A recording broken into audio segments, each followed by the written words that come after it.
त्या दोघांची ऑर्डर काय ते बघ. काय पाहिजे साहेब सांगा. मटन हंडी, चिकन बिर्याणी, मटन बिर्याणी काय पाहिजे सांगा. एक मटन हंडी आण भावा, घरगुती अशी मस्त आहे ना, टेस्टी. आणि एक काम कर, त्याच्यासोबत एक चिकन घाल. अरे दोघांची टेस्ट ट्राय करून बघू.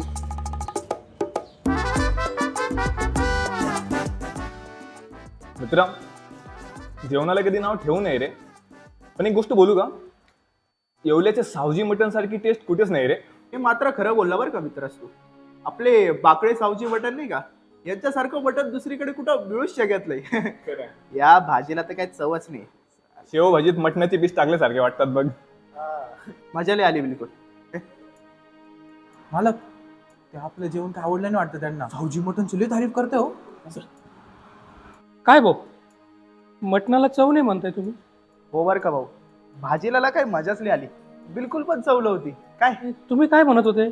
येवल्याच्या सावजीचं मटणाला चव आहे म्हणे. येवल्याच्या सावजी मटन सारखी चवच नाही हो, आणि तेही बाकड्यांचं. अहो, ते मटण ते आमच्या गावातलं मटण हो, त्याच्यासारखी चव कुठं मिळते का? मला त्याचा नंबर मिळेल का? हा घ्या नंबर, 9822 72 79.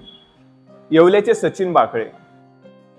धन्यवाद, बोलतो मी त्यांच्याशी. यांनी जर सचिन बाकळे यांच्या सावजी मटणची फ्रँचायझी घेतली ना, मग काय, सचिन बाकळेंचं सावजी मटण आपल्या गावात. नमस्कार बाकळे साहेब. नमस्कार, मी सचिन बाकळे बोलतो. काय सेवा करू? तुमच्या सावजी मटणाचं लई कौतुक ऐकलं. माझं पण एक हॉटेल आहे, तर मला तुमची रेसिपी मिळेल का? मग रेसिपी करता तुम्हाला फ्रँचायझी घ्यावं लागेल आमची. बरं, मी या एकदा प्रत्यक्ष भेट द्यायला, आपण बोलू. मी येऊन भेटतो तुम्हाला येवल्याला. धन्यवाद. काय आपल्याला पण सचिन बाकळे यांची सावजी मटणाची फ्रँचायझी हवी आहे काय? आणि आपल्या हॉटेल किंवा खानावळमध्ये चविष्ट टेस्टी सावजी मटणाचा आस्वाद आपल्या ग्राहकांना द्यायचा आहे का? मग आजच सचिन बाकळे यांना खाली दिलेल्या नंबरवरती कॉल करा.